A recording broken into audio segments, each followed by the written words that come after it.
Welcome back to season 3 of the Sober Motivation Podcast. Join me, Brad, each week as my guests and I share incredible and powerful sobriety stories. We are here to show sobriety is possible, one story at a time. Let's go.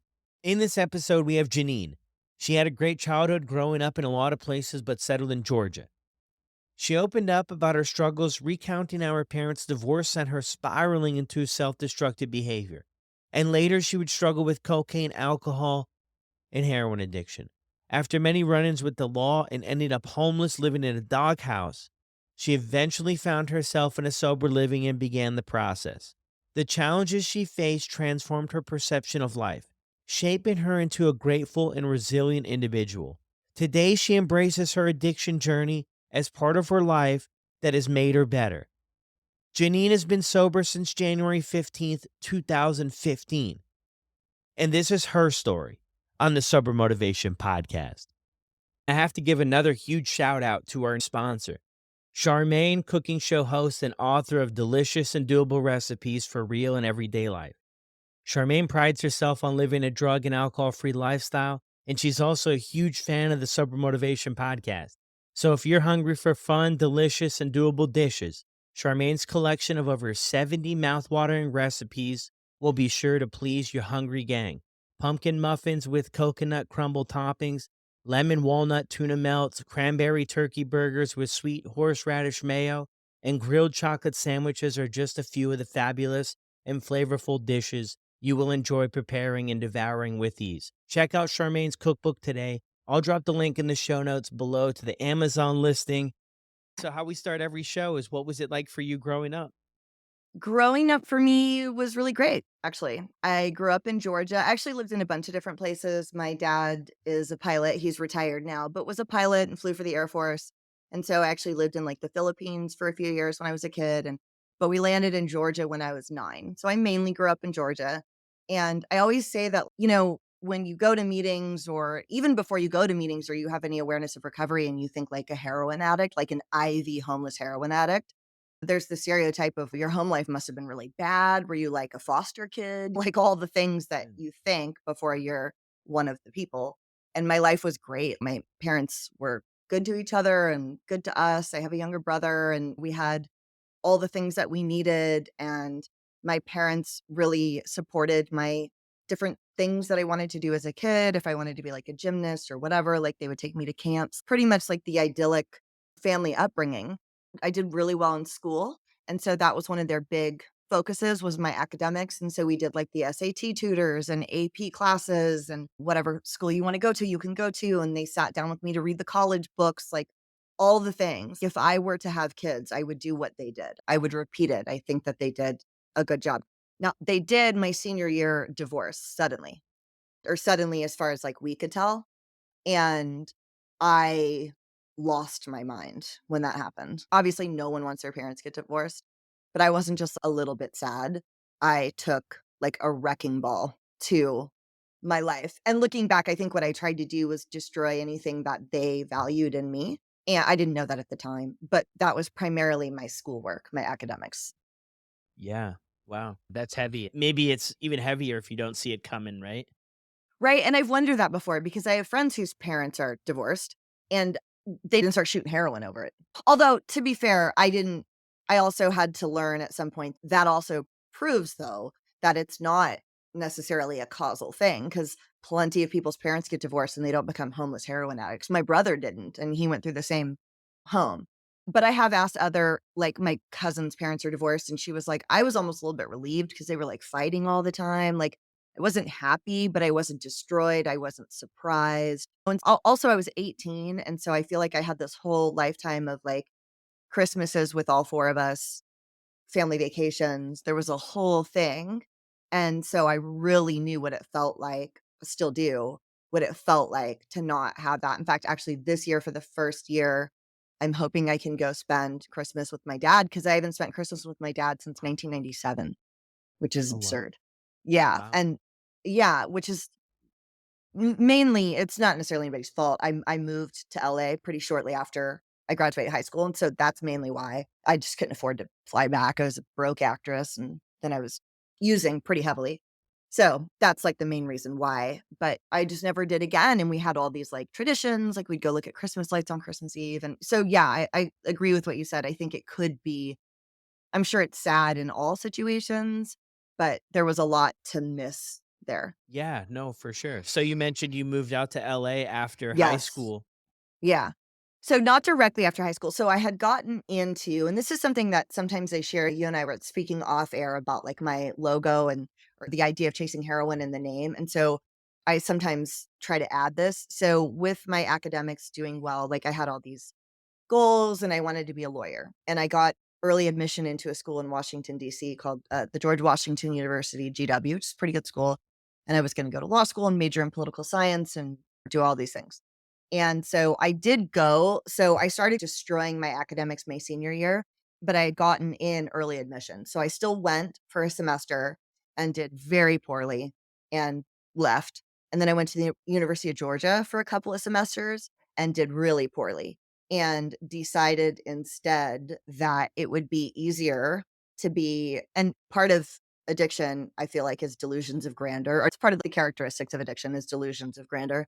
And I really decided that I think it would be easier to win an Oscar than graduate college.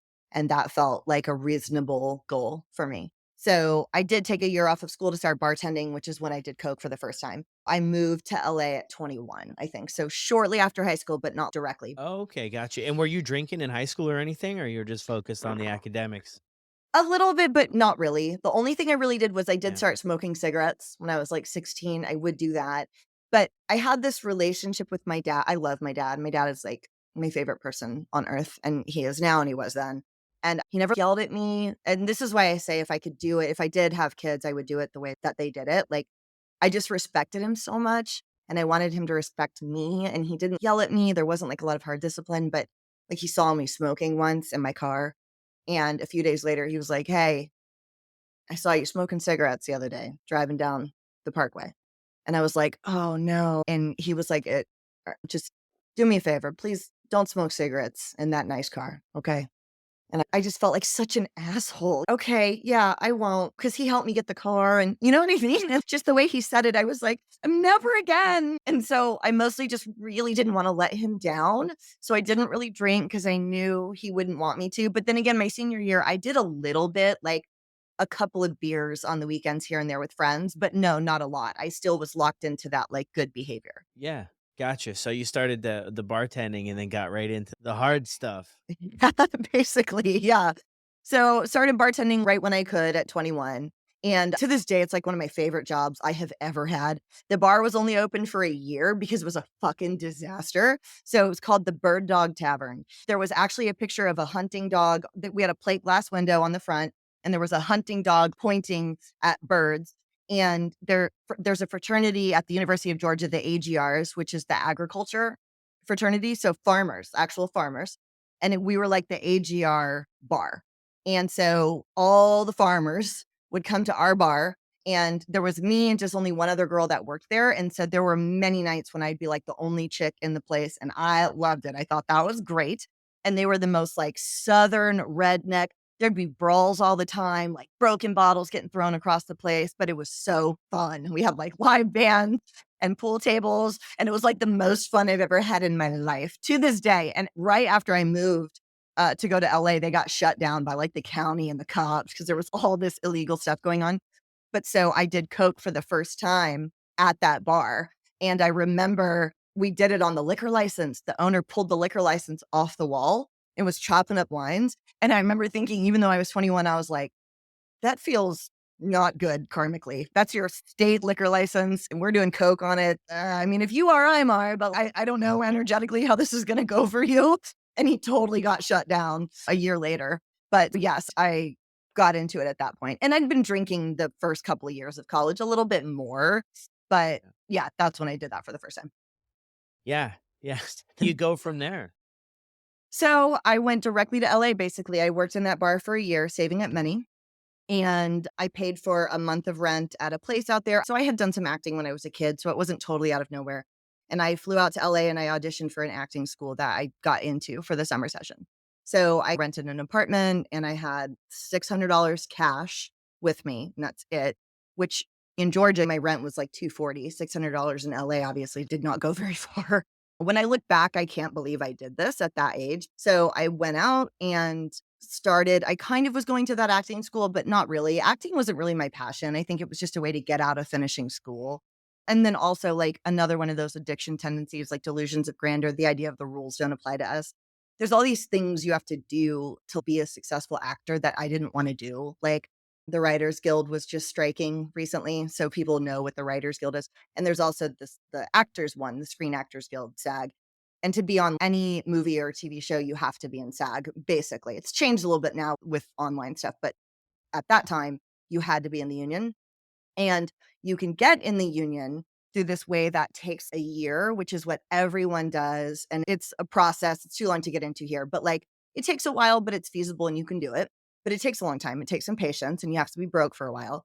Or there's a super secret magic number way too, where an executive somewhere has to stay that Jeannine is the only blonde haired blue-eyed girl in this whole town that can do this job, and they pay for you to get into the union, and they, like, waive your fees, and it's Mm. very rare. The last person that did it was probably, like, Marilyn Monroe, but, of course, I was like, "No, I'll get the magic secret way number 2," which, of course, I didn't. So, I was sort of doing acting, but not really, I was there for 8 years, waiting tables, bartending. When I first got there, I actually quit doing coke for a few years, which I would always point to as evidence that I wasn't really a drug addict.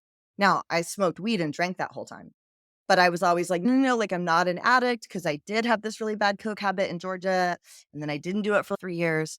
And then while I was there, I started bartending again at another place, and I started doing coke again. And the last 3 years of me living in LA, it was really bad to the point where I didn't have my car anymore because I wasn't ever paying to change the oil, so all the head gaskets blew and the car died, and yeah, my boyfriend was, like, super mad at me all the time, and things were just, like, really kind of crashing down on me at that point, and Yeah. my mother by then had gotten remarried and moved to San Diego from Georgia. So a few years after I'd gotten to LA, she randomly had also moved out, like, it was, like, a coincidence, she married this guy who got transferred to San Diego. So at 29, I basically had to leave LA. I was not welcome on any street in Los Angeles, mostly in Venice, where I lived. And so that's when I moved down to San Diego, and that's when drug use, like, falls off a cliff, right? And I learned that coke bad is very different from heroin bad. Yeah. And oh, that was in San Diego. So did you move in with Yeah, mom with your mom I then? did. I did, yeah. And I told everyone, I'm sure nobody believed me. But so my mom got diagnosed with breast cancer that year, and she's totally fine and has been fine for a long time. And I remember telling everybody I was moving down there to help her, not that I had to. I'm like, Yeah. "Oh, yeah, acting is going great, but I'm so selfless. I'm gonna go help my mom with this cancer." I just made her life so much worse when I moved in. I was, like, taking their cars and driving back to LA to try to get coke and a whole thing, but yes, I moved in with her at that time. Yeah. Did she mention anything about the behaviors? Oh, yes. Yeah. Oh, yeah, yeah. Because she knew about what was going on. She knew about my drug habit. I was pretty honest with her. That's one of the good things about both my parents now, but even then, especially with my mom, like, I could tell her. I told her the first time, like, when I first moved to LA, because I kept doing it for a little bit in LA for a few months, and it was really out of control, and I remember telling her, and I stopped, and she would check in with me every few months or so and be like, "How's that going?" And I'm like, "I'm good." And so I told her again. So she knew what was going on, and she had even paid for me to go to, like, outpatient somewhere for a few months. But, yeah, I made their life a hell. I remember one night I was borrowing my stepdad's truck to teach because I was teaching fitness by then. I'd gotten certified in LA to start teaching spin, and which is all the stuff I actually still do. So I was teaching, and they let me borrow his truck to drive to teach a class, and that night I lied, and I think I said I was, like, going to dinner with a couple of people that I taught with, which was not true. I was going to see somebody I was dating in Laguna Beach, which is, like, an hour and a half north, back up towards LA. Went up there, saw that guy, got super drunk, passed out until 5 in the morning, and they thought I was missing, and they were, like, about to call the police because I had just never come home. And then I finally come, like, slinking home with his truck. So, yes, they addressed it. They addressed it. That was an example of her being, like, really angry, and they didn't actually kick me out, but they probably would have at some point. I lived there for maybe 4 or 5 months, and then I moved out. found a roommate on Craigslist and actually did move out after I'd gotten myself a car. So, but yeah, they addressed it. They weren't happy. No, it sounds like it. Yeah. So you're 29 when this stuff Yeah. is this part? Yeah. Yeah. Yeah. I was 29. I turned 30. Yeah. Right after that. So I wasn't living with her anymore. But when I was, in fact, actually, this is another story that I rarely tell, but I'm a huge James Taylor fan. And I, for my 30th birthday, got tickets to see James Taylor and Carole King at the Hollywood Bowl on my actual birthday for my 30th birthday. And Mm. a good friend of mine came down to go with me. And on the way to LA from San Diego, we stopped at my favorite bar. So I spent 9 birthdays at this bar in Culver City. It's this little dive bar in this little neighborhood in LA. And I spent 22, 23, 24, 25, 26, 27, 28, 29, 30 in this bar. And there's like a jukebox and you could still smoke inside, which was awesome. So I go to this bar and I'm supposed to go to the Hollywood Bowl for this amazing concert. And we got some Coke on the way. And I ended up deciding that I just wanted to spend my birthday just in the bar, like doing Coke. I didn't even go to the concert, to this like legendary concert. I didn't even go. I called a friend of mine in LA who came and got the tickets. And I was like, can you go scout these at the Hollywood Bowl? So he went and sold them, came back, brought us the money, and I just bought more Coke. And I had to lie to everybody about it. It sucked. My dad the next day was like, how was the show? And I was like, oh my God, it was so good. Is that awful? And it's not even one of my like worst drug stories. Obviously, it's not that bad at all. But like the thought of blowing off that James Taylor concert is just like, I can't believe I did that. Yeah. But Yeah. yeah. Oh, the things we do, right? I mean, like you said Yes. there too. I mean, it's wasn't the worst of the worst, but yeah, just thinking No, back, some of not the even stuff, close. But yeah, it's just kind of some of the stuff I did. I just kind of shake my head at it today, yeah. Well, it just Yeah. shows Yeah. like how, I don't know, it just shows how sad it really is too. Like how much it robs you of your life experiences. That I think is what that one shows to me. Cause I had a car, I drove home. It's not like when I was shooting heroin and living in a doghouse, which is what ultimately happened. It wasn't that, but it was like robbing me of my fullest life. And I feel like that's for all of the people that get clean and sober when they're at that stage of the game, of which there are a lot, right? That did coke and drink, and you've interviewed them, I've interviewed them, and I'm always like, what made you stop? You still had a car. It blows my mind. But they were able to recognize, okay, but this is like robbing me of my full life experience. And to me, that's definitely evidence of what that was at that point. Yeah, for sure. What do you think was fueling the desire here? So I remember my first thought around doing coke for the first time when I was in Georgia was I was really sad about, like I mentioned, my dad's like my favorite person. And I was super sad that they split up. Gutted, sad, a grief like I've never felt to this day, just like grief over my family, the loss of my family. And when I did coke, I didn't feel any of that anymore. I was nice. I wasn't sad anymore because I was like a really grumpy bartender. I wasn't very friendly. And on Coke, I was really friendly. And I think Yeah. it was that sadness that was fueling it initially. And then I believe that because I am an addict in my brain, that just kept going, right? There was the part where I wasn't able to stop. And I used the original sadness as an excuse for a really long time to keep going. So, I don't know. Yeah. That's an interesting question. I don't think anyone's ever asked me that before, but somewhere in the middle of all of that was also just the addict side of me. Yeah. Yeah, for sure. Yeah, 100%. Yeah, that's interesting. So when does heroin get introduced to your life? So when I moved out from my mom's house, I moved. So there's a Marine base near here, and I moved in with a Marine. And he had a couple of former Marine friends that had all gotten out, and they were actually still working on the base, but as civilian contractors. And one of them I started dating. And I didn't know this, but I guess at some point earlier in his life, he'd been addicted to Oxycontin and he had a bunch of PTSD. He'd gone overseas twice. He'd gone to Afghanistan twice and he had a lot of PTSD and a traumatic brain injury. And we're talking about like when you picture someone's like family life growing up, what would make a heroin addict? Like he had all those things. We were from very different worlds. And he'd been an addict at one point earlier. And then when I met him, we were, of course, drinking and doing other things, but I don't think he was doing opiates when I met him. And then 18 months in, I remember I was in Florida at a funeral. My grandfather had died, and I couldn't get in touch with him at all, the guy that I was dating, for 3 days, and I was insane, but I was, like, super duper insane, and I assumed he was cheating on me, of course, and I was like, "What the fuck?" And all the crazy girl things, like telling people to go by his place and all this shit. I can't get in touch with him, and I'm like, "I know what's going on."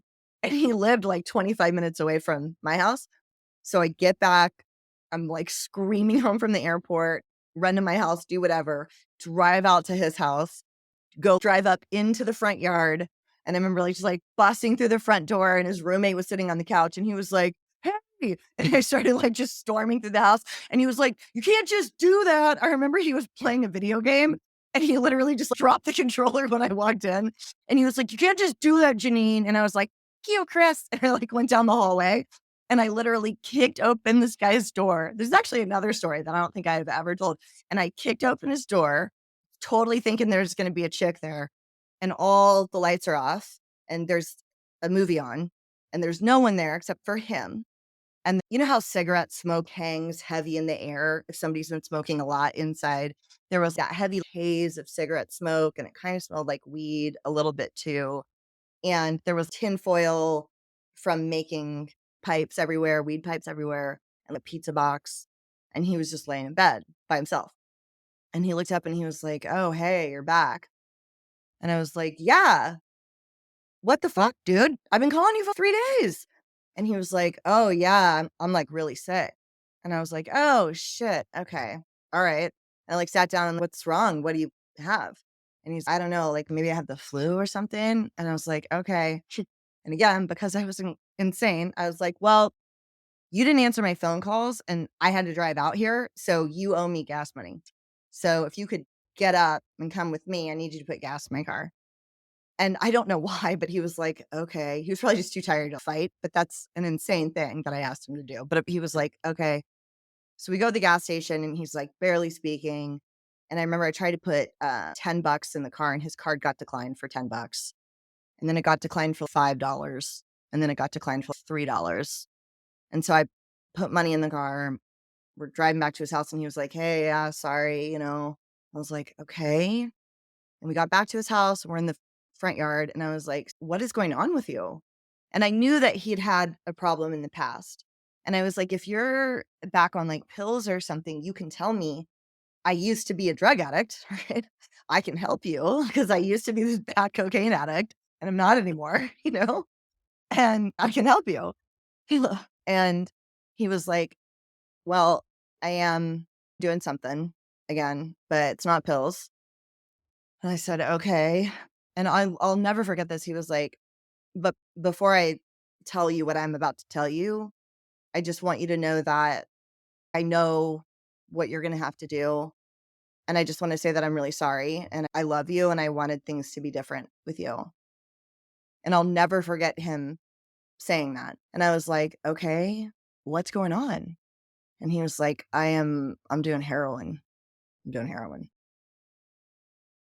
And I remember I felt like all of the air left the car, and I was like, "Heroin?" Holy shit. And I feel like every heroin addict, maybe not every, but a lot of heroin addicts feel that way when they first encounter, a lot of us feel that way. We feel the same way someone listening to the show right now who's never done heroin, but their kid is addicted feels when they hear the word. It's scary. It's like the scariest one. I guess not now fentanyl is, but it's like the scariest one. And so I remember I came back into my body, and he was getting out of the car and going into his house. And I watched him, and I remember there was this moment where my instinct was like, "Leave, drive away." But I'd been with him for a year and a half, and I knew that he'd had this awful life and these tours overseas, and he'd seen all this stuff, and I was like, "I'm not just gonna, like, leave him. Everyone has left him." And I remember going inside with him, and I was like, "Look, I'm not gonna leave. I'll help you." And I remember Googling that night, like, how do you help someone that's, like, sick from heroin? Of course, now we know nothing. There's nothing that you can do. And so I tried to help him, and then the next day when he was at work, I remember saying, "Hey, how are you feeling?" And he was like, "Oh, much better. Thank you." Mm. And of course now I know, I'm like, "Okay, well, he got well, right?" Obviously at work with one of the guys he was working with. But I didn't know that. And I was like, "I'm good." And so over the next few weeks, I'm like, "So how's the heroin thing going?" And he's totally fine. I'm like, "Cool." And then of course he gets sick again. And I'm like, "What?" And we're in the dope sick cycle. And then I don't honestly even remember. I have a really good memory. I remember a lot from that time, but this I don't remember. I don't remember when I did it with him. I think I caught him doing it one more time, and I was like, "If it's so great, let me try it," because I was drunk, and I smoked some and thought it was disgusting. And then a week later, and our stories are actually quite similar in terms of, so I didn't know you got dope sick. Despite having had seen him like that, I still didn't know that if you do this for X amount of time, you're on your ass on the floor. I really I didn't know that, and I would hear the guys talk about being dope sick, but it just didn't seem real. And first, smoking it with him, and I was teaching fitness, and so I'm doing all my bar classes and, like, doing choreography, and I've lost weight. At first, it's great, right? I'm doing great. And I remember after I don't know how long, maybe a month, and again, this is where our stories are really similar. After maybe, like, a month, I wasn't gonna go out to his house. I wasn't gonna smoke, and I'd never bought it or anything. I was at my house, and we had a mutual friend who also smoked heroin who lived very near me, like 2 minutes away. And I wasn't gonna go out to his house, and our mutual friend called me and said, "Hey, what are you doing?" And I was like, "Well, I was gonna go take this Pilates class, but I think I'm getting sick. I think I'm getting, like, the flu." And he was like, "Jeannine." I said, "What?" And he was like, "I think you're dope sick." And I said, "No, I'm not. I'm not doing it enough." And he said, "Okay, well, then why don't you come over here and smoke some, and we'll see how you feel." And of course, I was like, "Okay," and so I went over to his house, bagged my class, went over there, and I remember I brought my own straw, and he handed me the foil and the straw, and I was like, "Oh, no, I don't wanna get you sick. I got my own." And I'll never forget, he looked at me, like, so sad because he knew what I was about to discover, and so I smoked with my own straw, and I immediately felt better. And I remember looking at him, and he was just staring at me, and I could see us in his room. We were standing on the edge of his bed, and I had, like, my knee up on the footboard and one leg on the ground holding it, looking at him, and he was just standing there. And I was like, "Holy shit. Did I just accidentally get strung out on heroin?" And he was like, "Jeannine, we told you." And I was like, "No, you didn't tell me. No." When I remember, and I was like, "So what do I do? How long does it take to not to be sick? What do I do if I want to stop?" And he was like, 2 weeks. I was like, 2 weeks? I have to teach tomorrow. I can't be sick for 2 weeks. What else can I do? And he was like, "I mean, get more." And I was like, "Get more? Okay.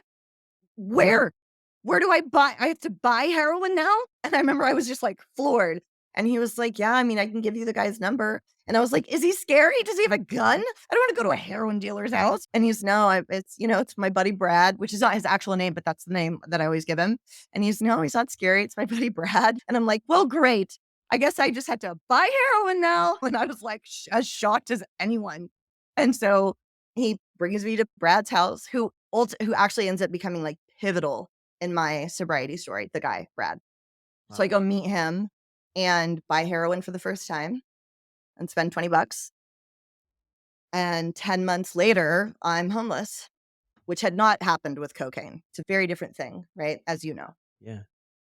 Yeah, that's the thing. I always wonder too with people who I haven't had a lot of people on the show, if anybody actually, who's been doing heroin. And I had this guy, and he warned me, and a lot of other people I've heard share this story. It's this weird sort of passing of the torch that happens when you Yeah. cross over, right? Because I was doing pills for a while, and Mhm. nobody ever mentioned it. It wasn't like, hey, everybody was doing it. Like everybody, it seemed. I mean, I know everybody Right. wasn't doing this, but it seemed like that. Right. But he told me that we're sitting in the back of this car. It was the strangest thing, but he was a lot older than me. I met him at this restaurant. We used to work at this restaurant together. So he had some older boys working there. I was in my 20s. He was probably 40 something. And yeah, he just broke it down for me. He's like, this bridge you're about to cross, it's a really hard one to kind of get back. It was like that fair warning. Like it was right there, Okay. but that was like the fair warning he gave me before. Hey, the pills are nothing. This right here, you're about to, they call it chasing the dragon, right? Yeah, That's what they yeah. usually call it, but you're always trying to get back to how it once was, Right, right. only to Well, realize that that's a hard spot to get back to. so no one said it that clearly to me, I that I remember. If you found any one of these guys, which I wonder sometimes if any of them have ever seen my TikToks and been like, "Whoa, is that fucking Jeannine?" You know what I mean? And so I wonder sometimes if they're like, "Damn, she's out here in the streets talking about it." Okay, don't use anybody's name. But no one made it that clear. What did happen was after I used a needle later, the same guy kind of, I don't wanna say made me because you can't make someone do anything, which is something I really had to come to terms with later because I blamed him for all of this, but you can't make someone do heroin, and in fact, I had my first sponsor, and she came over to do step work with me, and I was like, "Listen, just so you know, I super appreciate your time, but I'm not actually an addict. I used to be a cocaine addict and quit," right? Like my old story. I was like, the problem is I got addicted to heroin, which is like the thing you have to do every day. So once I'm not on heroin, like I'm fine. I'm not really an addict, just so you know, or whatever. And she was like, okay, I can see why you would think that. And I remember her saying that, and years later, I thought about, like, how true that is. Like, my good friends from high school, like, the girlfriends I graduated with, like, if they were dating a guy and they found out he was on heroin, they would break up with him. You know what I mean? They wouldn't stick around and try it, and I had to come to terms with that later and, like, really take accountability for that, and, like, the girls that I was in AP classes with, this would never have happened. So, later, he did switch us to needles for a variety of reasons, and he said that they were easier to hide, and, the foil leaves smudgy prints on your hands, and so I would leave smudgy stuff on, like, motel room walls, and I remember he was like, "You were gonna get busted because of your black fingerprints everywhere. We have to use needles," which is, like, not good logic at all. But at some point, finally, I was like, "Fine." So, when we used needles, another older dude that we were hanging out with, when one day when my ex wasn't there, I had a rig out, and I remember his name was Danny. He was like, "You guys use needles now?"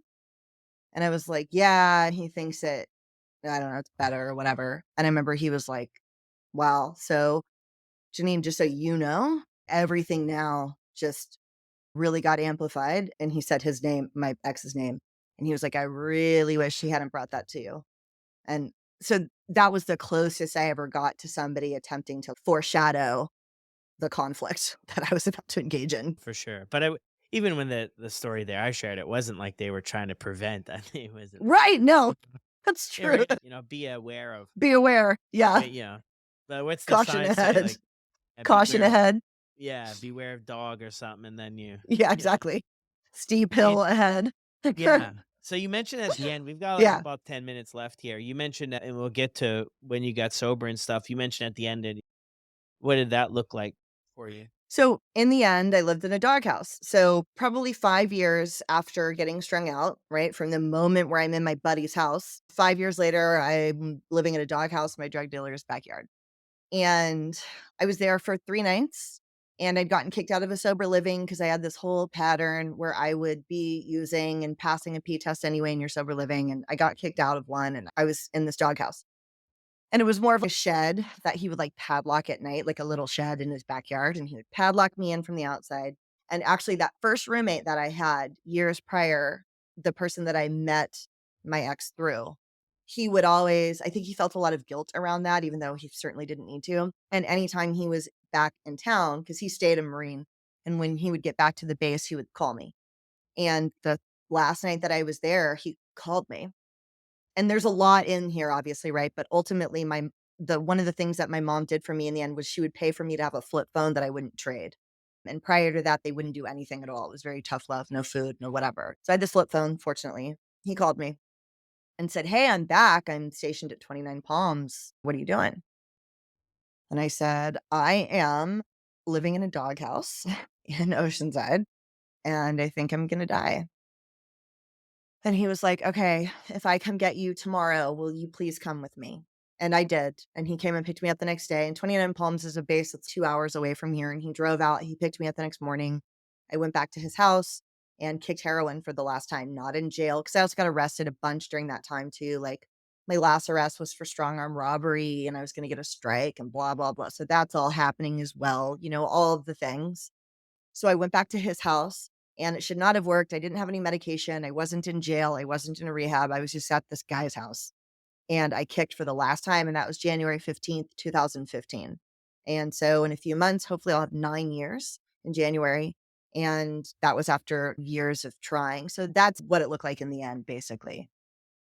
Yeah, wow. Why did the padlock the doghouse at night? That's a good question. So it was not to keep me in, it was to keep his wife out. So he had let another girl stay there before, and his wife found out, and literally, this was like a story that we all knew, chased the girl down the street with a chainsaw. Seriously, like a running chainsaw. And so it was to keep me from getting murdered by a chainsaw. It was to protect me, not keep me in. He would open it during the day and bring me dope. So, My goodness. My yeah. Yeah. what a story there. So after you're at Yeah. buddy's place there, at your friend's place there, where do you go from there? So my first dealer ever, the guy Brad that I always talk about, we had had this moment where right before I moved into that doghouse, we were talking. I was gotten kicked out of my sober living, and I was going to forge a blood test because that's what they were asking me for. And I was asking him for his phone so I could look up this logo of the hospital.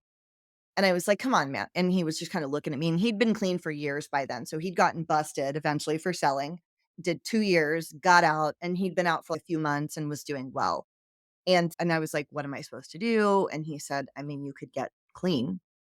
And I went and stayed at the doghouse, kicked heroin. While I was at my friend's house, I was calling him, and he was in a sober living and doing well. And I was like, "Hey," and I had lived in that same sober living twice and had gotten kicked out twice for selling heroin on the property in the laundry room. And so I called my friend and I was like, "Hey, can you ask Steve if he will please let me live there again? Because I don't have anywhere else to go, whatever." And he was like, "All right, I'll ask him." And then for 3 days, he'd call me every day and he'd be like, "Steve says, no way. Don't come to this property." And I was like, "Oh, he's so dramatic." And so finally, after 4 days, he was like, "He'll let you stay on the couch only." And I had to like vouch for you. And looking back, I actually think my friend maybe paid some money, like, because I had no money at all. And he let me move in for free and start paying $300 a month just to stay on the couch. And I've wondered now if my friend Brad paid the first month, because why the sudden charity? You know what I mean?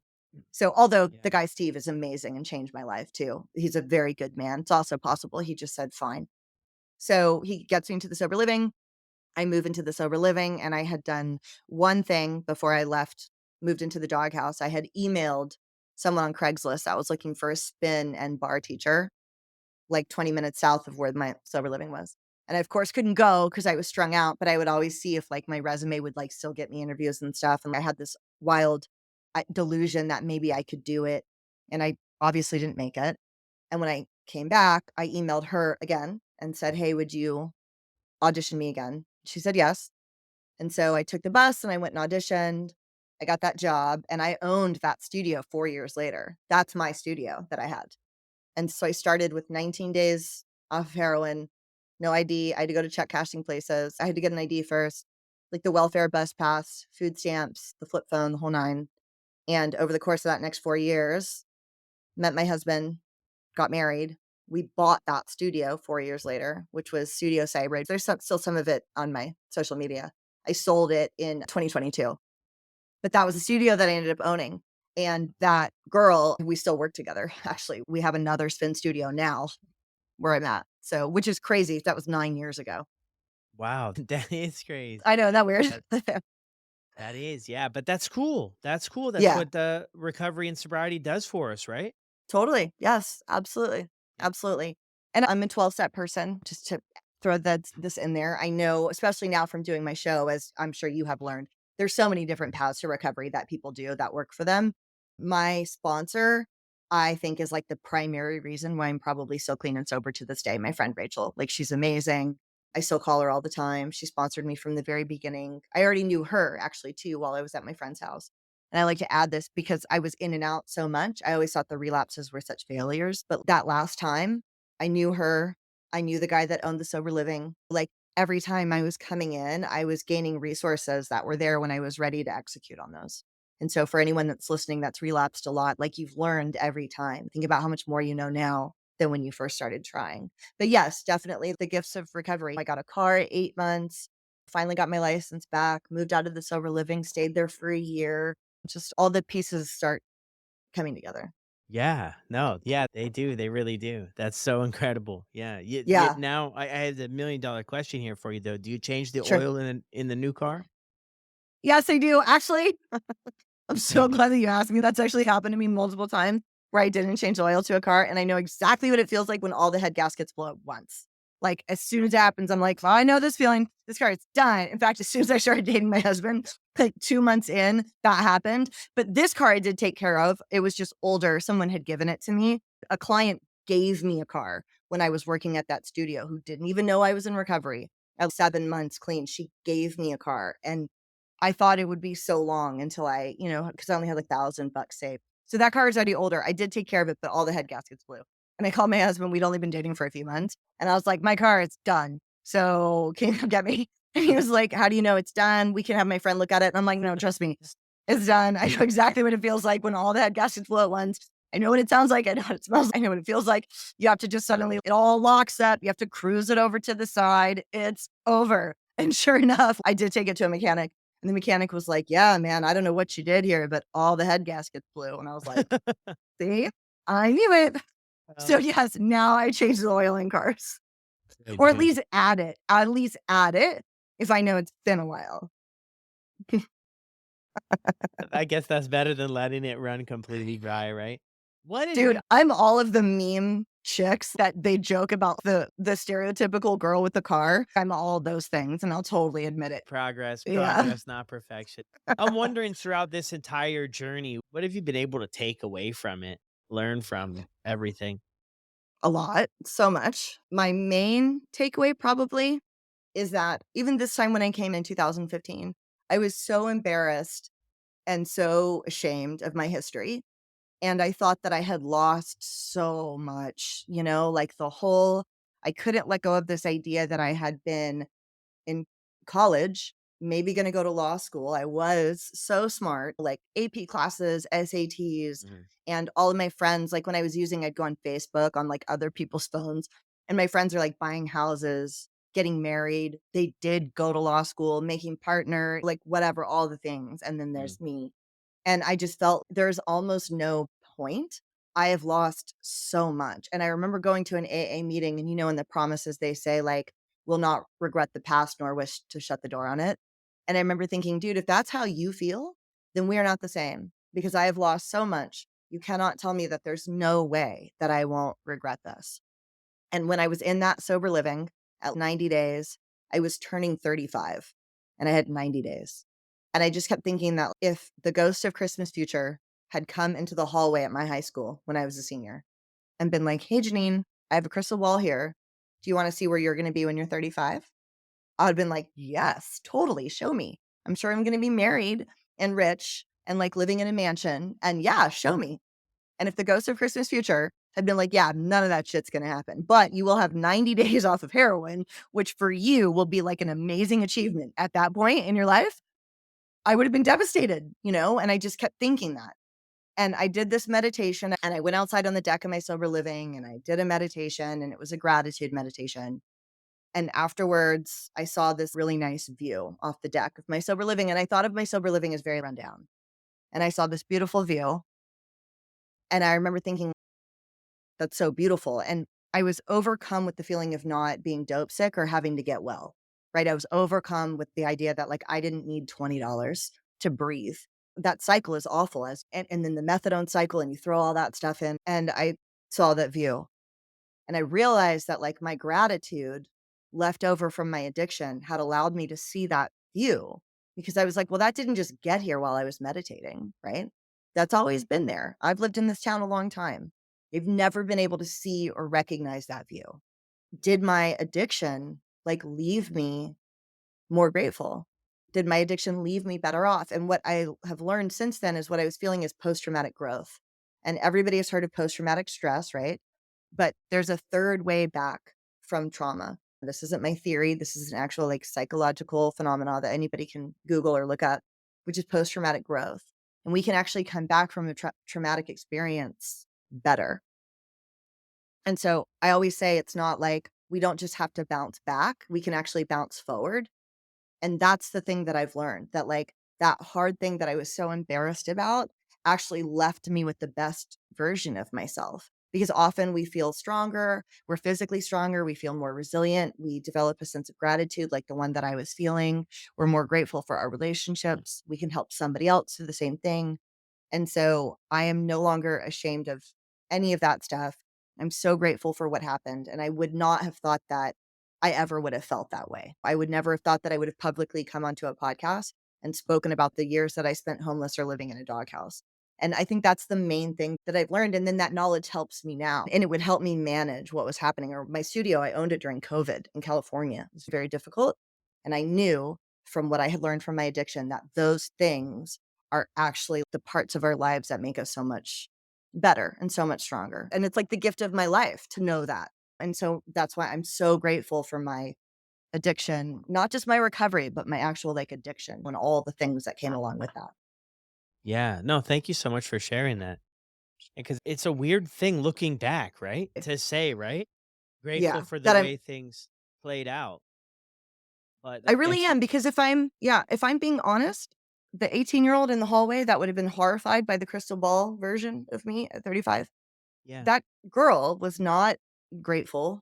All I thought about was all the things that I didn't have. My values were very different. I mean, granted, obviously, I was 18. My dad sometimes is like, Jeannine, also you're a teenager. And I'm like, I know that. Okay. And obviously, I didn't know all the things I was going to learn. But still, if I'm really honest, I don't think that version of me was going to change the world through helping people or change anybody's life. And I'm so much happier now. You feel the same way, right? I feel like I asked you this on my show. You're grateful for all Uh, of it, right? I don't know if we went over. Or no? Yeah, Okay. I mean, in a sense, yeah. I mean, it definitely brings you to another place to build character Yeah. and look at things differently. Yeah, I can relate with you at 18. I knew what was best and everybody else was crazy with their ideas and I thought I was going to do all this stuff that never would have happened at all, right? Right. These Right. grand plans. I think the only part that, sucks about it all, like I don't of course like damaging myself and everything was hard, but just the impact on other people I think was a harder Yes. thing to work through. The healing process Yeah. of the recovery part is like I wish it was just isolated to me and I could have Yeah. just kind of Yeah. destroyed my own doggone life. But like my folks, I a lot like you. I came from incredible folks and family and everything like that. Yeah. But I mean, yeah, at the end of the day, like I wouldn't go back and change anything. Right. Some people would accept that. Other people would say that's, they haven't been through it. That's bananas. But I mean, we end up where we end up. And if we're happy about with where we end up, and I think that's how Yeah. it plays out, right? That's Yeah. just where we are right now. Yeah, I think one of the reasons I feel that way too is I didn't have a lot of access to other people. I had access to my mom, and I definitely cost her money, but I didn't have access to anybody. You know what I mean? Like I didn't have access to my dad. I couldn't mess him up. I couldn't fuck up my brother. I definitely committed minor crimes in the community, but I also didn't have a lot of access to other people's money, Otherwise I probably would have done like way more damage. And then I have one regret. One of the times that I was in jail, I was, like, I used to pick a lot, and had been picking my face before I went into jail, and one of them got, like, really infected while I was in jail and left a scar on my face that I hate. So, I'll add that because if anybody is listening, like, I feel like it's not realistic to say you would take, like, nothing back, you know what I mean? I would take that back. Would you change, though, that you're banned from the United States, or you don't it doesn't really bother you that much? No, it was the best thing that ever happened in my life. Okay, okay, alright. Yeah, it was the And best. you don't really care about not coming back or anything like that? I mean, if it plays out that way, it plays out that way, you know? Yeah, I just yeah. go with the flow, right? I just go with the But you don't flow. think, "Wow, I really wish I could see Mount Rushmore one day," right? Like, you're not, like, spending time thinking, "I wish I could go to the Florida Keys." You don't care, right? There's lots of beautiful things in the world, right? Yeah. Yeah, it just is what it I try not to Do get they still caught have up in Yeah, everything that I can't control, of which is course, so yeah. much for Of jumping on course. here and sharing. Sure. Thank you so much for having me, I really appreciate it. Well, there it is, everyone. Another incredible episode. Thank you so much, Janine. Also, check out Jeannine because she has a podcast as well. I'll drop the information for that down in the show notes. If you were able to connect with any part of her story or just want to send her a thank you, be sure to do that. I'll drop her Instagram contact also in the show notes. I hope your year is starting off on the right foot, sober, connected, and staying involved and being present for what really matters in life. That's one thing I'm taking into this new year is to be present. Not that I wasn't present last year, but I wasn't as present as I wanted to be when I should have been. So that's one thing I'm bringing into this new year. I'm wondering what you all are bringing into the new year. What adjustments are you hoping to make? I'm not a huge New Year's resolution person. I feel like throughout the year, I'm always making adjustments. I'm not necessarily waiting for New Year's to give up the candy or the snacks or whatever else it may be, but adjustments can always be made throughout the year. But, the new year is a place to start. So if that's your thing, let me know about it. Send me a message over on Instagram at Sober Motivation. I get back to every note. At least I try to. Eventually I will, but usually I get back to it pretty quick. People are always like, "Wow, Brad," I'm like, "Yeah, well, I'm just here and I just happened to open the phone and you sent the message. So thank you and let's chat about it." So thank you everybody too for an incredible 2023 too, for the podcast, for everything. It's much appreciated as always. I hope it's been helpful. I really do.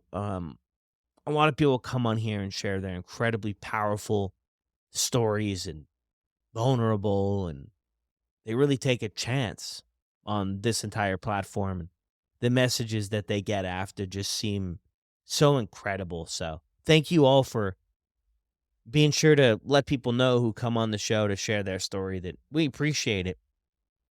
And for everybody that's going through something, hang in there. Keep it going. I just put up this new post on Instagram. It just had me thinking, right? Because sometimes if you're early on in the journey, it's tough at times, right? But I put this up there and I'll leave you with this. No one hits 30 days sober without 1, 2, and 3 first. No one hits 6 months without 30, 60, and 90 days first. Don't beat yourself up if you're early in the process. We all started there. Keep going. And I'll see you on the next one.